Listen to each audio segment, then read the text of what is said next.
Get over it. Get over it. Now those beautiful horses.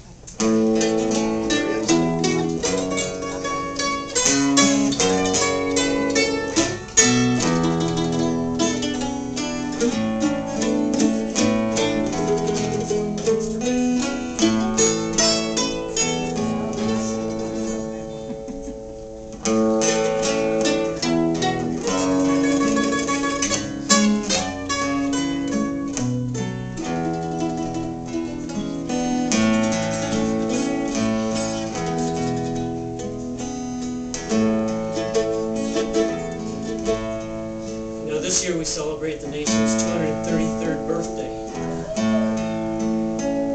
Think back to 1812. The country wasn't even 40 years old then. And here we were back at war with the British. They could just not get used to this thing called the United States of America. Because the British were at war with France. They felt it was okay to board any U.S. merchant vessel,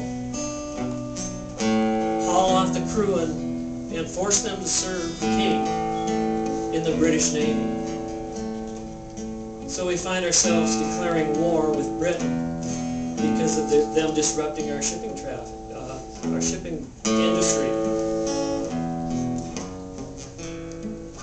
About 1 year later, in the summer of 1813, General George Armistead was given control of Fort McHenry at the port of Baltimore. He commissioned Mary Pickersgill and her daughter to sew an American flag so big that if the British ever sailed close to Baltimore, they would get the right idea about what was going on here. So this flag measured 42 feet long and 30 feet wide. Each stripe was 2 feet wide, and each star measured 2 feet from point to point. All sewn up out of wool bunting. The only room that they could find that was large enough to lay out the flag to sew it up was Claggett's Brewery. So about a year later, and the flag is flying over Fort McHenry, the British sail up the Chesapeake Bay. They land and they march into Washington, D.C. President Madison and his wife Dolly just have enough time to escape the White House with just a few belongings. And it's said that Dolly Madison climbed up on a chair and with a knife cut the canvas away from the portrait of George Washington, rolled it up, tucked it under her arm. And it's the reason we still have that Stuart painting now, because the British set fire to the Capitol and burnt down the White House and burnt down the Capitol. Then they, after plundering Washington, D.C., they went back to their ships, but not before kidnapping and taking prisoner a doctor, an elderly doctor, Dr. William Beans. They took him out to their ships, and they were going to hang the doctor.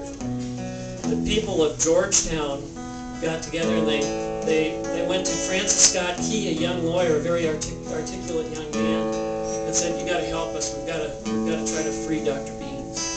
And so he got a commission from President Madison and an escort in the name of Colonel Skinner to go out and flag with flag of truce to the British fleet to try to negotiate for Dr. Beans' release. Well, the British were not going to give in. They were going to hang him. That was until Francis Scott Key pulled out a leather satchel filled with letters that were written by British prisoners of war who had received medical treatment from Dr. William Beans. So they said, "Okay, we'll release him, but we can't let you go back to shore. You know too much about our plans. You'll have to spend the whole night and the whole battle waiting in a little sloop behind the British ships." And so that's where they waited. Now the British had two new weapons that they just brought out and started using during the War of 1812. One was a 250-pound cannonball that had a timed fuse that was supposed to allow it to fly all the way over to its target and then explode. But didn't quite work quite that way, and so you had bombs bursting in air. And they had a rocket, a primitive rocket, no guidance system on it or anything. In fact, it was so dangerous to light, they had to build little floats to float the rockets on and float them away from the ship, or they might start their ship on fire. So they sent these rockets up, and they would just go whirling around in crazy arcs up in the sky and maybe land somewhere significant, like a Scud missile. Rocket's red glare. Well, all the time they were back there behind the British ships and the bombing and the shelling continued, they knew that Fort McHenry stood.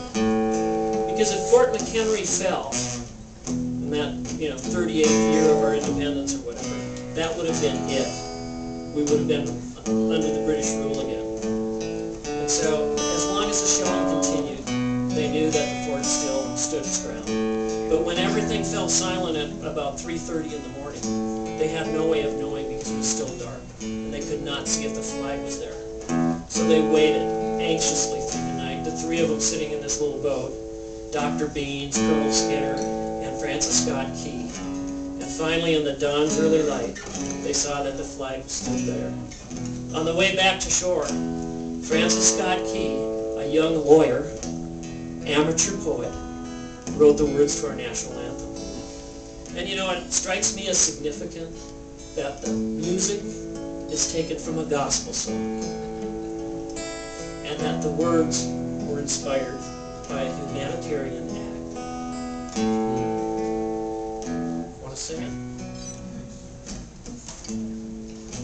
Oh, oh, say can you see by the dawn's early light what so proudly we hailed at the twilight's last gleaming, whose broad stripes and bright stars through perilous fight, all the ramparts we watched were so gallantly streaming, and the rocket's red glare from on bursting in air gave proof throughout the night that our flag was still there. Oh, say does that star-spangled